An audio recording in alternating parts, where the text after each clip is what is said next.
நாமத்திற்கு மகிமை உண்டாவதாக. இப்பொழுது நமக்கு கொடுக்கப்பட்ட டாபிக், சிலுவையில் இயேசு பேசின மூன்றாம் வார்த்தை. யோவான் 19ஆம் அதிகாரம் 26, 27 அவை குறிக்கப்பட்டிருக்கிறது. பாருங்கள், சிலுவை வரைக்கும் வந்த 2 பேரை பார்த்து அந்த வார்த்தை சொன்னார். ஸ்திரீயே, அதோ உன் மகன். சீஷனை நோக்கி, அதோ உன் தாய் என்றார். இயேசு பேசுகிற எல்லா வார்த்தையுமே பேரபிள் அப்படிங்கிற உவமையில் பேசுவார். பாருங்கள், அதோ உன் தாய், அதோ உன் மகன் என்றார். ஆனால் இயேசு சொல்லுகிற தாயும் மகனும் யார் என்று ஒருமுறை இயேசு கிறிஸ்து இந்த உலகத்திலே இருக்கும் பொழுது ஒரு வீட்டில் அவர் பிணியாளிகளை சொஸ்தமாக்கி கொண்டிருந்தார். அப்பொழுது வீட்டு வாசலிலே அவருடைய தாயே வந்து நின்று விட்டார். படிப்போமா அந்த இன்சிடென்ட்? மார்க் 3ஆம் அதிகாரம் 31, 32, 33, 34, 35. இயேசுவின் சகோதரரும் தாயும் வந்து அந்த வாசற்படியில் வந்து நின்றார்கள். எல்லாரும் சீஷர்கள் எல்லாம் என்ன சொன்னாங்க? இயேசுவே, இயேசுவே, உம்முடைய தாய் வந்து நிக்கிறாங்க, உம்முடைய சகோதரர்கள் வந்து நிக்கிறாங்க என்று சொல்லுகிறார்கள். படிப்போம். அப்பொழுது அவர்களுடைய சகோதரரும் தாயும் வந்து வெளியே நின்று, அண்டர்லைன் பண்ணுவோம், அவருடைய சகோதரரும் தாயும் வந்து வெளியே நின்று அவரை அழைக்கும்படி அவரிடத்தில் ஆள் அனுப்பி அவரை நோக்கி என்ன சொல்லுகிறார்? அவரை சுற்றிலும் உட்கார்ந்திருந்த ஜனங்கள் அவரை நோக்கி, இல்ல அது 31 படிங்க. அப்பொழுது அவருடைய சகோதரரும் தாயாரும் வெளியே நிற்கிறார்கள். அவரை அழைக்க வெளியே நிற்கிறார்கள். நிற்கும்போது எல்லாம் சீஷர்கள் எல்லாம் ஓடி, உன்னுடைய தாய் வந்து நிக்கிறாங்க, உன்னுடைய சகோதரர் வந்து நிக்கிறாங்க. உண்மைதான், அவரை பெற்ற தாய் தான் வந்து நிற்கிறார்கள், சகோதரன் சகோதரி தான் வந்து நிக்கிறாங்க. ஆனா அவர் என்ன சொல்லுகிறார்? இயேசு கிறிஸ்து தாய் நிக்கிறதுன்னு சொன்னதுக்கு அவர் என்ன சொல்லுகிறார்? 32ஆம் வசனம்.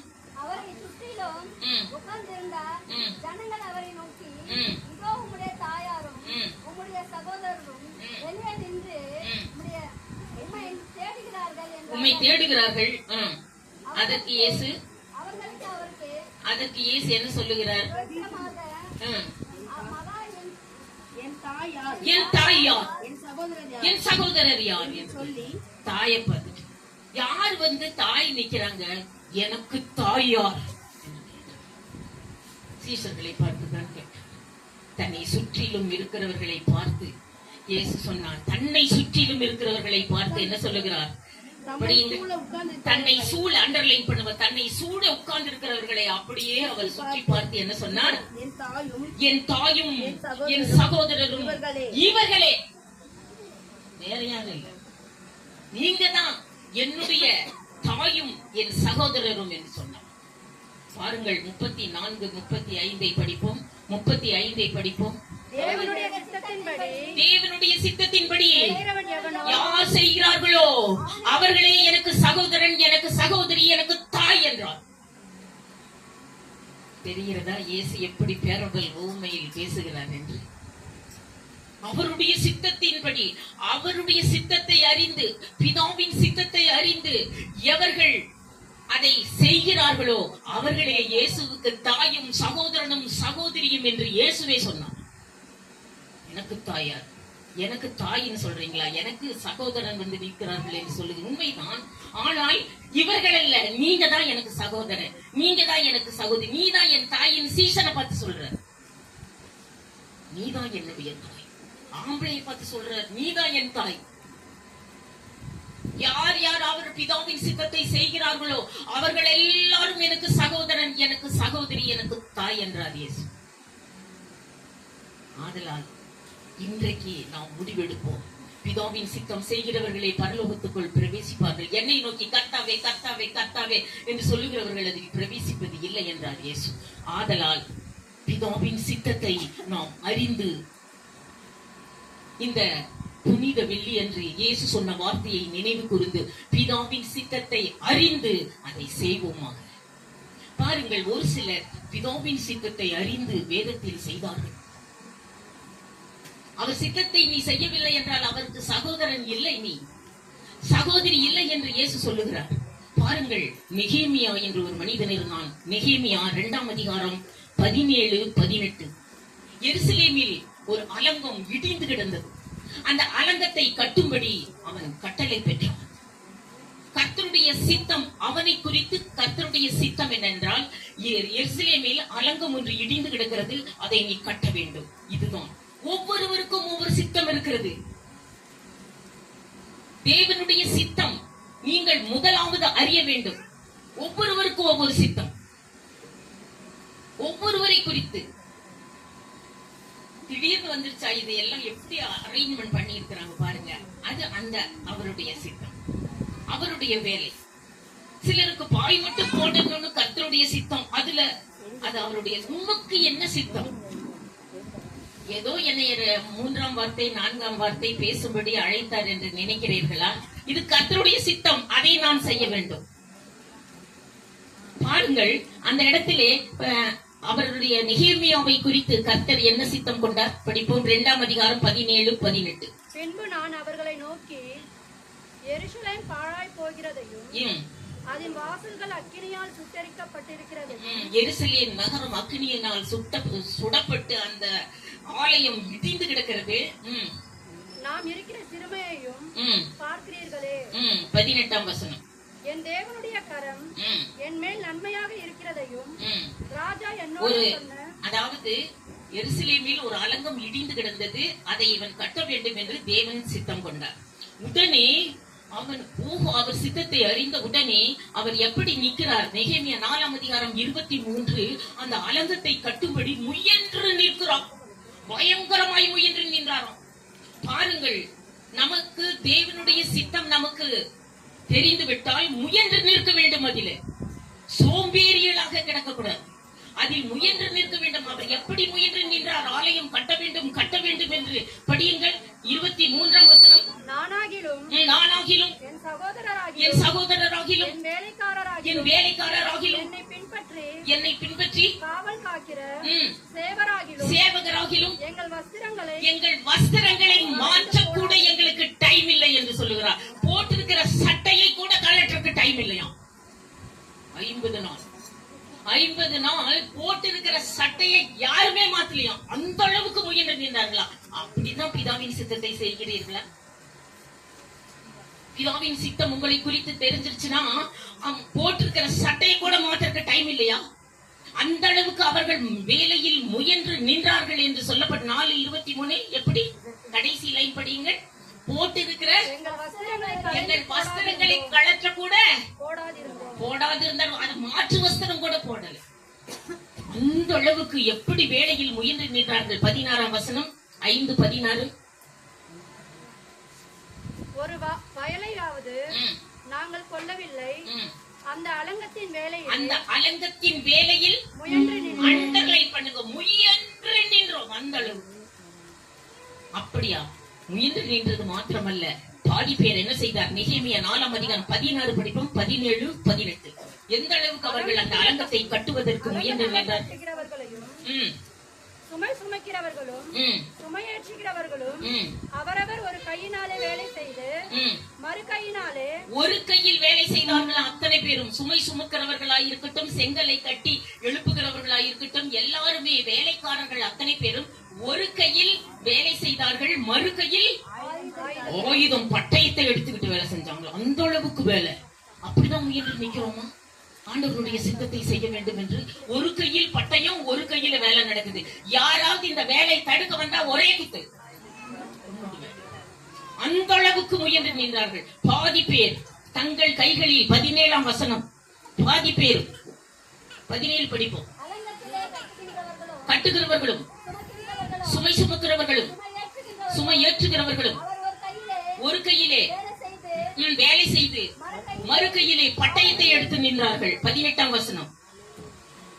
கட்டுகிறவர்கள் அவரவர் தங்கள் கட்டுகிறவர்கள் ஒவ்வொருவர் இடுப்பிலும் பட்டயம் இருந்தது. எப்படி கட்டுறாங்க பாருங்க, யாரும் தடுக்க கூடாது. ஆண்டவர் எங்களுக்கு கொடுத்திருக்கிறார் இந்த அலங்கத்தின் வேலையை நாங்கள் முயன்று செயல்பட வேண்டும்.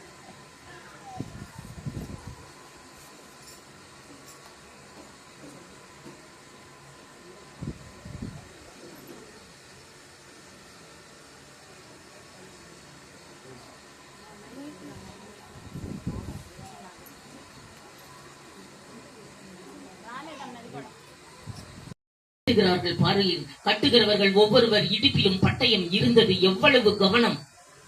இந்த அளவுக்கு போட்டிருக்கிற சட்டை கூட யாருமே மாற்றல. ஒவ்வொருவர் கையிலும் பட்டயம், ஒரு கையில் பட்டயம், ஒரு கையில் வேலை செய்தார்கள். ஒவ்வொருவர் இடுப்பிலும் என்ன இருந்தது? பட்டயம் இருந்தது. அந்த அளவுக்கு பாதி பேர் பட்டயங்களை வைத்துக் கொண்டு முன்வரிசையில் நிற்பார்களாம், பாதி பேர் வேலை செய்வார்களாம். அந்த அளவுக்கு அந்த ஆலயத்தின் வேலையில் முயன்று நின்றார்கள். என்ன நடந்தது? நெகேமியா 7ஆம் அதிகாரம் 1ஆம் வசனம். தேவன் தன்னை குறித்து சொன்ன அந்த ஆலயத்தை கட்டி முடித்தார் என்று எழுதப்பட்டது. படியுங்கள், அண்டர்லைன் பண்ணுங்க. ஆலயம் கட்டி முடிந்தது, பிரதிஷ்டையும் செய்யப்பட்டது என்று எழுதப்பட்டது. நெகேமியா தன் ஊழியத்தை நிறைவேற்றி முடித்தார். தேவ சித்தத்தை நிறைவேற்றி முடித்தார். தன் வாழ்க்கையில் அலங்கம் கட்டி பிரதிஷ்டையும் செய்யப்பட்டது என்று சொல்லப்பட்டிருக்கிறது. பாருங்கள், நம்மை குறித்து தேவனுடைய சித்தம் தெரிந்து விட்டால் பயங்கரமாக முயன்று நிற்க வேண்டும், நெகேமியாவை போல. அப்பொழுதுதான் இயேசு கிறிஸ்துவுக்கு நீ சகோதரன் சகோதரியாய் இருப்பார். என் பிதாவின் சித்தத்தை செய்கிறவர்களே எனக்கு சகோதரன், எனக்கு சகோதரி, என் தாய் அவர்கள் தான் என்று இயேசு சொன்னார். பாருங்கள், இரண்டாவது ஒரு மனிதன் பவுல் அப்போஸ்தலன் என்ன சொல்லுகிறார் பாருங்கள். அப்போஸ்தலர் 23:11 புற ஜாதியாருக்கு சுவிசேஷத்தை பிரசங்கிக்கும்படி அவர் தெரிந்து எடுக்கப்பட்டார் என்று சொல்லப்பட்டிருக்கிறது. அப்போஸ்தலர் 13:5 பவுலையும் பர்னபாவையும் பிரித்து விடுங்கள், இவர்கள் 2 பேர் மாத்திரம் புறஜாதிகளுக்கு சுவிசேஷத்தை பிரசங்கிக்க வேண்டும் என்று இயேசு சொன்னார். உடனே அவரை பிரித்து விட்டார்கள். பிரித்த உடனே என்ன நடக்கிறது? அப்போஸ்தலர் 13ஆம் அதிகாரம் 5ஆம் வசனத்திலே உடனே போய் தேவாலயத்தில் பிரசங்கித்தாராம். கொஞ்சம் கூட டைம் வேஸ்ட் பண்ணல, உடனே போய் பிரசங்கித்தார் என்று எழுதப்படுகிறது. பாருங்கள் எப்படி அந்த ஊழியத்தை நிறைவேற்றுகிறார் பாருங்கள். அப்போஸ்தலர் 15:25 இந்த ஊழியத்துக்காக தங்கள் பிராணனையும் ஒப்புக் கொடுக்க துணிந்து வந்தாராம். பவுலும் பர்னபாவும் பிராணனையும் ஒப்புக் கொடுக்க துணிந்து, இந்த ஊழியத்தை நான் நிறைவேற்றுவதற்கு மாத்திரமல்ல, இந்த ஊழியத்திற்காக நான் மரிக்கவும் ஆயத்தமாயிருக்கிறேன் என்று சொல்லுங்க.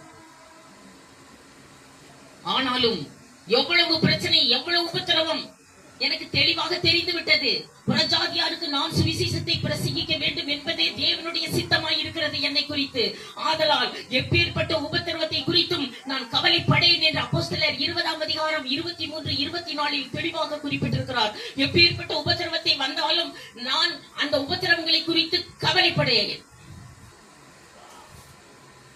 எந்த உபத்திரவத்தை குறித்து? கட்டுகளும் உபத்திரவங்களும் எனக்கு வைக்கப்பட்டிருக்கிறது, ஆனாலும் அவற்றின் ஒன்றையும் குறித்து நான் கவலைப்படேன்.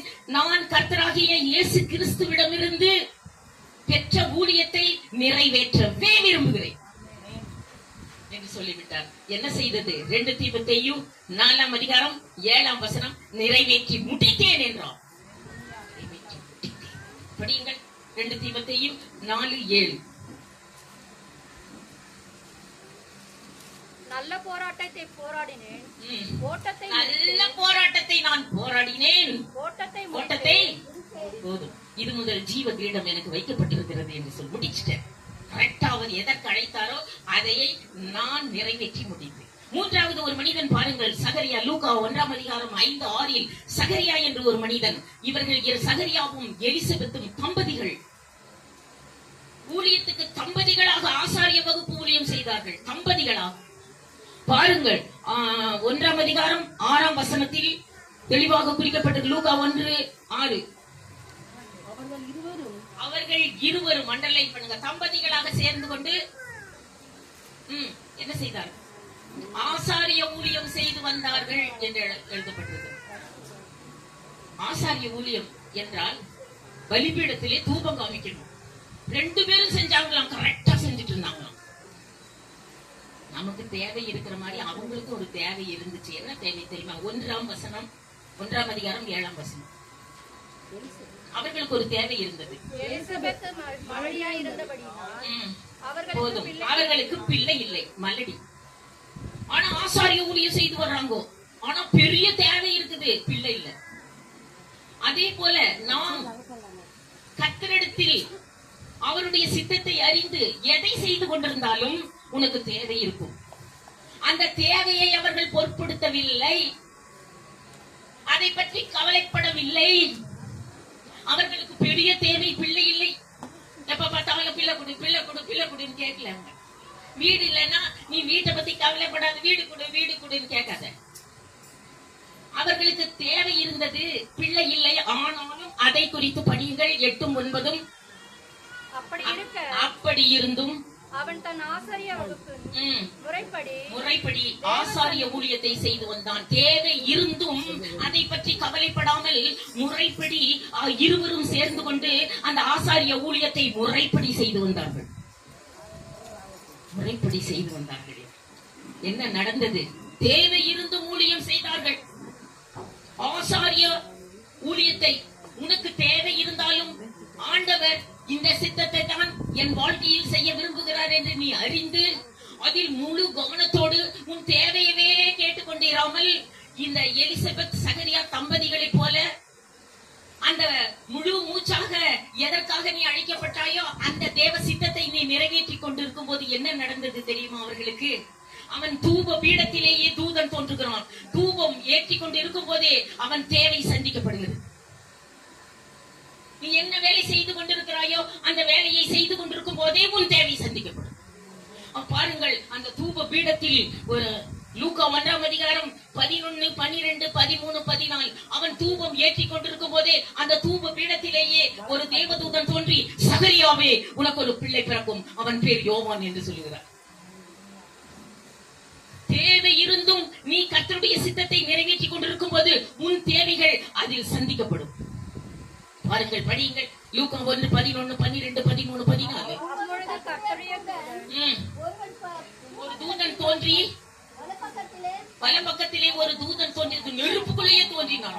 பலிபீடத்தின் நெருப்புக்குள்ளேயே தூதன் தோன்றி பேசுகிறான், சகரியாவே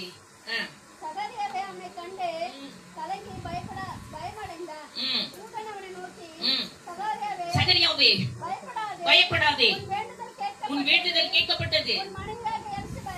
ஒரு குமாரனை பெறுவா, அவருக்கு பேர் யோவா. அவர் தான் இயேசு கிறிஸ்துவுக்கு ஞானஸ்நானம் கொடுக்கிறார். பாருங்கள், அவர்கள் தேவை இருந்தும் கரெக்டாக தேவனுடைய சித்தத்தை நிறைவேற்றி கொண்டிருந்தார். அதே போல தேவை இருந்தும் அவன் தன் ஊழியத்தை நிறைவேற்றி முடித்தான் என்று பார்க்கிறோம். ஆதலால் என்னை நோக்கி கர்த்தாவே கர்த்தாவே என்று சொல்லுகிறவர்கள் பரலோகத்துக்குள் பிரவேசிப்பது இல்லை. என் பிதாவின் சித்தத்தை அறிந்து அதன்படி செய்கிறவர்களே எனக்கு சகோதரன், எனக்கு சகோதரி, எனக்கு தாய் என்று இயேசு சொன்னார். டைம் இதோடு முடிகிறபடினால் இந்த வார்த்தையை நான் இதோடு முடிக்கிறேன். கர்த்தர் இந்த வசனத்தை ஆசீர்வதிப்பாராக.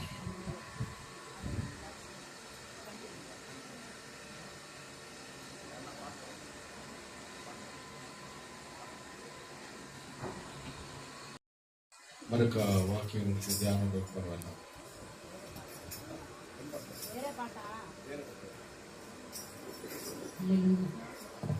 ఏ రీతి స్తుతింతును, ఏ రీతి సేవింతును, ఏ రీతి స్తుతింతును, ఏ రీతి సేవింతును, నేరములెంచని వాడా నాదు నజరేయుడా, తీరము దాటిన వాడా నాదు గలలీయుడా, నా ప్రాణనాథుడా నీదు ప్రాణమిచ్చితివి, నేను నీ దానను యేసువా, నా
அவர் பேசின 4ஆம் வார்த்தை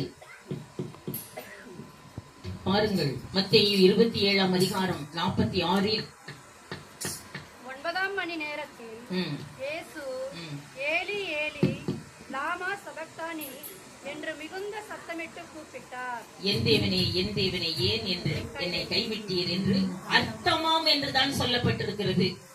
ஆனால் இவர்கள் படித்தது என்ன பாஷை, ஏன் இந்த வார்த்தையை அவர் எனக்கு கொடுத்தார் என்று எனக்கே தெரியவில்லை. அதிசயமாக இருக்கிறது. நான் பாருங்கள், CSI சபையில் நான் இதே வார்த்தையை பேசும் பொழுது பாஸ்டர் அவர் கேட்பார், ரெவரண்ட் ஐயா நீ என்ன வார்த்தைமா பேசுறேன்னு. நானே சொல்லுவேன் முடிந்தது அப்படி போட்டார். அதே போல இவர் கேட்கவே இல்லை. இது ஏன் போட்டாருன்னு நினைத்தேன். ஐயா சரி நீங்க என்ன உங்க ரூல்ஸ் பிரகாரம் நீங்க போடுங்க நான் பேசுறேன். ஆனா இவங்க படித்தது என்ன வார்த்தை? லாமா லாமா ஏலி ஏலி லாமா. இது என்ன வார்த்தை? எந்த வார்த்தை இயேசு பேசினாரோ அது எல்லா மொழிகளிலும் இதே வார்த்தையை தான் எழுதிய. தெலுங்கு பைபிளா இருக்கட்டும், எந்த பைபிளா இருக்கட்டும், இங்கிலீஷா இருக்கட்டும், எந்த பைபிள்ல எடுத்துட்டாலும் எல்லாத்துக்கும் வியாக்கியானம் தான் இருக்குது. ஆனா இந்த வார்த்தையை அப்படியே போட்டு விட்டாங்க. ஏன்னா அந்த வார்த்தைக்கு அர்த்தமே தெரியல. இந்த அம்மா என்ன படிச்சு தமிழ்ல கூட அப்படியே போட்டு விட்டாங்க. அவர் பேசுனதையே என்ன ஏலி ஏலி லாமா சபக்தானி. அப்போ என்ன மொழி அது தெரியும். அதனால என்ற அர்த்தமாம்னு தமிழ்ல போட்டுக்கிட்டாங்க. என் தேவனே ஏன் என்னை கைவிட்டீர் என்று அர்த்தம் இவங்க சொல்றாங்க. ஆனா அது என்ன பாஷைன்னு தெரியாது. அந்த பாஷையை சொல்லிட்டாங்க. எல்லா உலகத்தில் இருக்கிற அனைத்து மொழிகளிலும் அந்த வார்த்தையை போட்டு விடு என்று சொல்லிவிட்டார். பயங்கரமான வார்த்தை இது. மனிதன் மரணத்துக்கும் அவனுக்கும் இருக்கிற தொடர்பை முற்றிலும் அறுத்து விடுகிற டைம் அது. அவர் மனிதன் ஏதேனில் எதை இழந்தான்? 3 காரியத்தை இழந்தான். 3ஐயும் அவர் திரும்ப கொடுக்கிற அந்த நேரம் அது. அவனுக்கு திரும்ப அவர் கொடுக்கிற நேரம். அதனால்தான் ஏலி ஏலி லாமா சபக்தானி என்று எல்லா பைபிள்லயும் அதை படி, மலையாளத்திலையும் அதே வேதம் போட்டுருக்காங்க. எல்லா பைபிள்லயும் அந்த வேர்டை போட்டு விடுகிறார்கள். ஏனென்றால் அதற்கு சரியான அர்த்தம் அவர்களுக்கு தெரியவில்லை. அவர் பிதாவோடு பேசின லாங்குவேஜ் யாருக்குமே தெரிய மாட்டேங்குது. தமிழ்ல மொழிபெயர்த்துட்டாங்க. என் தேவனே ஏன் என்னை கைவிட்டீர் என்று. இது ஒன்றுமல்ல, அவர் சிலுவையில் பேசின 7 வார்த்தையும் ஜெபம். ஜெபந்தான் பண்ணார். 7மே ஜெபந்தான். அவரை அடித்தார்கள், குத்தினார்கள், துப்பினார்கள், கொட்டுனா. ஒருத்தன் ஓங்கி அரைஞ்சான். ஐயோ கத்துனாரா என்ன? ஐயோ இங்க குத்துறான். பிதாவை இங்க இடுப்புல குத்திட்டான் ஒருத்தன். கத்த வருது. ஐயோ அரைஞ்சிட்டான் ஒருத்தன், என்னை துப்பிட்டான் ஒருத்தன் அப்படின்னா நம்ம அப்படித்தானே சொல்றோம். அவ என்னை இடிச்சுட்டா, அவ என்னை அபகரிக்க வந்துட்டா, இவன் என்னை பிடிக்க வந்துட்டான். ஏன் அப்படியே பிடிச்சிட்டு ஏஸ் அப்படியே சொன்னார். அடிக்கும் போது பிதா கிட்டதான் வேண்டிக் கொண்டார். பிதா கிட்டதான் சொல்றார், என்னை கைகீத்து விட்டுட்டியா இல்லங்கிறார். அவரு கைவிடலங்கிறார். ஏனென்றால் உடனே ஜெபம் பண்ண சொன்ன. உங்களில் ஒருவன் இயேசு சொன்னார், உங்களில் ஒருவன் துன்பப்பட்டால் ஜெபம் பண்ண கடவன் என்றார். எனவே அவர் சிலுவையில் தொங்கும் போது 7 வார்த்தையும் ஜெபம். பிதாவே உன் கையிலே நாவே ஒப்புக் கொடுக்கிறேன். இவர்கள் செய்கிறது என்னது அறியார் மன்னியும். எல்லாமே ஜெபம் தான். துன்பப்பட்டால் ஜெபம் பண்ணுங்கள் என்றார். அவரும் சிலுவையில் துன்பப்படும் போது பண்ணின ஜெபம் தான் 7 வார்த்தை. நம்மளையும் துன்பப்படும் போது ஜெபம் பண்ண சொன்னார். ஒரு மாடலை கற்றுக் கொடுத்தார். அவர் சிலுவையில் அறைந்தது 3ஆம் மணி நேரம் முதல் 9ஆம் மணி வேலை வரைக்கும் ஜெப வேலை. அது யூதர்களுக்கு 3 வேளை ஜெப வேலை. பாருங்கள், 3ஆம் மணி நேரம் யூதர்களுக்கு ஜெப வேலை. அடுத்தது 6ஆம் மணி வேளை ஜெப வேலை. பேதுருவும் யாக்கோபும் அப்போஸ்தலர் 10ஆம் அதிகாரம் 9ஆம் வசனத்தில் பேதுருவும் யாக்கோபும் ஜெபம் பண்ணும்படி அவர்கள் ஜெப ஆலயத்துக்கு போனார்கள் என்று பார்க்கிறோம். 9ஆம் மணி வேளை யூதர்களுக்கு ஜெப வேலை. அப்போஸ்தலர் 3ஆம் அதிகாரம் 1ஆம் வசனம். பேதுரு யோவான் ஜெபிக்க தேவாலயத்துக்கு போனார்கள் என்று சொல்லப்பட்டிருக்கிறது. லூக்கா 23ஆம் அதிகாரம் 34 படிப்போம். இயேசுவும் சிலுவையில் தொங்குகிற டைம் ஜெப வேளை என்று எழுதப்பட்டிருக்கிறது. ஜெப வேளையில் தான் அந்த ஜெபத்தை ஏறெடுக்கிறார். படியுங்கள். லூக்கா 23:34. அப்பொழுது இயேசு பிதாவே இவர்களுக்கு மன்னியும், தாங்கள் செய்கிறது இன்னதென்று அறியாதிருக்கிறார்கள் என்றார். என்று அவருடைய வஸ்திரங்களை அவர் அப்பொழுது அது 9ஆம் மணி நேரம் வரைக்கும் ஜெப வேலை என்று லூக்கா 23ஆம் அதிகாரம் 44இல் இயேசு அவனை நோக்கி, லூக்கா 23ஆம் அதிகாரம் 9ஆம் மணி நேரம் வரை 9ஆம் மணி நேரத்தில் பூமி எங்கும் பாருங்கள் 9ஆம் மணி நேரத்தில் ஜீவன் விடுகிறார். ஜெப வேளையில் அவர் ஜீவன் விடுகிறார். 3ஆம் மணி நேரத்தில் ஆரம்பித்து 6ஆம் மணி நேரம் வரையில் சிலுவையில் தொங்கி 9ஆம் மணி நேரத்தில் ஜீவனை விடுகிறார். அது ஜெப வேளையாய் இருந்தது. பாருங்கள், ஜெப வேளையில் ஜீவனை விட்டார் என்று 44, 46, 45 படிப்போம். லூக்கா 23, 44, 45. சூரியன் இருளடைந்து தேவாலயத்தின் திரைச்சீலை நடுவில் இரண்டாக கிழிந்தது. இந்த வார்த்தை அவர் சொல்லும் போது ஏலி ஏலி லாமா சபக்தானின்னு சொல்லும் போதுதான் மனிதனை தேவனிடத்தில் அவர் ஒப்புரவாக்குகிறார். உடனே என்ன நடக்கிறது தெரியுமா? ஜெபம் பண்ணும்போது ஒரு ஷேடு அவர் மேல படுது. பிதா ஒரு ஷேடை அவர்கள் மேல் படுத்துகிறார். பாருங்கள், ஜெபம் பண்ண ஏன் சொன்னார் தெரியுமா? ஜெபம் பண்ணினால் ஒரு ஷேடு நம்ம மேல விழும், நிழல் நம் மேல் விழும். மரியாள் ஜெபிக்கும் போது என்ன பட்டது தெரியுமா? ஒரு ஷேடு வந்து விழுந்ததாக சொல்லப்படுகிறது. மரியாள் ஜெபித்துக் கொண்டிருக்கும் போது ஒரு ஷேடு. லூக்கா 1:35. அவள் ஜெபம் பண்ணி கொண்டு இருக்கும் பொழுது, ஐயோ ஜெபம் பண்ணி கொண்டு, புருஷனை அறியனே, இது எப்படி ஆகும், இது எப்படி ஆகும், இது எப்படி ஆகும், ஐயோ குழந்தை பிறக்கும் சொல்லிட்டாங்களே, இது எப்படி ஆகும் அப்படிங்கும் போது ஒரு ஷேடு அவன் மேல விழுதாமா. படிங்க. தேவதூதன் அவளுக்கு பிரதியுத்தரமாக, பரிசுத்த ஆவி உண்மையில் வரும், உன்னதமானவருடைய பலம். அண்டர்லைன் பண்ணுங்க, அதுதான் ஷேட். உன்னதமானவருடைய பலம் உண்மையில் நிழலிடும். அப்படியே ஒரு நிழல் மேல அப்படியே படும், அவ்வளவுதான். அதுதான் ஷேட். நீ ஜெபம் பண்ணும்போது உன்னதமானவருடைய ஷேட், நிழல் உன்மேல் நிழலிடும். அப்பொழுது உனக்கு குழந்தை பிறக்கும். அதே போல யார் யார் துன்ப நேரத்தில் ஜெபம் பண்ணுகிறார்களோ அவர்கள் மேல் ஷேட் வரும், நிழலிடும். உன்னதமானவருடைய பலம் அவர்கள் மேல் இறங்கும். இயேசு 9ஆம் மணி நேரம் வரைக்கும் பிதாவை நோக்கி ஜெபம் பண்ணும்போது ஒரு ஷேடு விழுகிறதாக சொல்லப்படுகிறது. என்ன ஷேட்? படியுங்கள். எப்பேற்பட்ட ஷேடு தெரியுமா? பிதாவின் ஷேட் பட்டது 44, 45, 46. எப்பேற்பட்ட பூமி முழுவதும் அந்த ஷேடு, பூமி முழுவதும் இருள் அடைஞ்சிருச்சான். ஏலி ஏலி லாபா சபக்தானின்னு சொல்லும் பொழுது பூமி முழுவதுமே இருள் அடைஞ்சிருச்சான். பூமி எல்லாம் ஆடுகிறதாம். அந்த இருளுக்குள்ளதான் தேவன் ஆவியை விட்டார். படியுங்கள். பூமியே இருளாயிருச்சு. அப்பொழுது ஏறக்குறைய 6ஆம் மணி நேரமாய் இருந்தது. 9ஆம் மணி நேரம் வரைக்கும் பூமி அண்டர்லைன் பண்ணுங்க. பூமி எங்கும் அந்தகாரம் உண்டாயிற்று. சூரியனை இருளடைந்தது.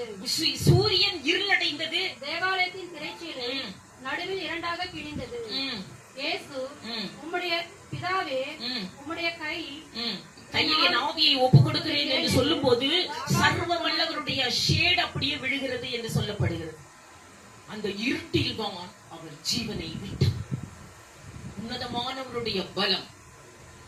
உடனே அந்த உன்னதமானவருடைய பலம் நம்மேல் நிழலிட்டால், நாம் எந்த துன்பத்திலும் நாம் ஜெபிக்கும் பொழுது உன்னதமானவருடைய பலம் நம்மேல் நிழலிட்டால் அவர்களை உயிர் சக்தியில் இணைத்து விடுகிறார் பிதா. அந்த இருளில் தான் இணைத்து விட்டார். இயேசுவை அப்படியே உயிர் சக்தியில் இணைத்து விட்டார் பிதா. பாருங்கள், கிரேட் பவர் வந்தது.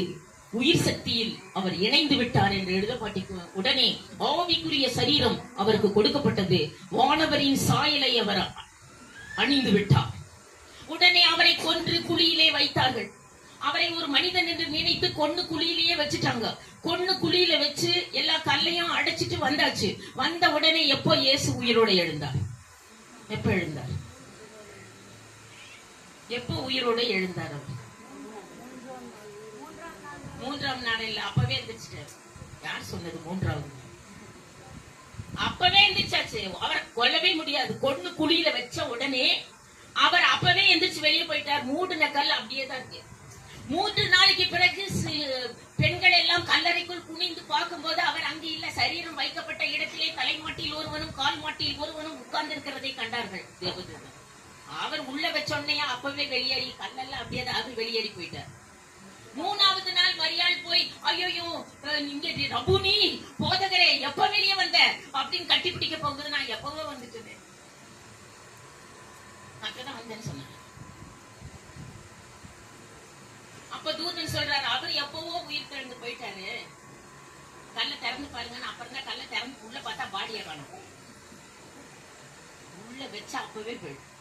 உயிர் சக்தியில் இணைந்து விட்டு நாமும் எந்த துன்பம் வந்தாலும் தேவன பிதாவின் நோக்கி நாம் ஜெபம் பண்ண இந்த ஸ்டோரியை அவர் கற்றுக் கொடுத்தார். பாருங்கள், அவர் கல்லறையிலிருந்து வெளியேறி அநேகருக்கு அவர் தரிசனமானார் என்று சொல்லப்பட்டிருக்கிறது.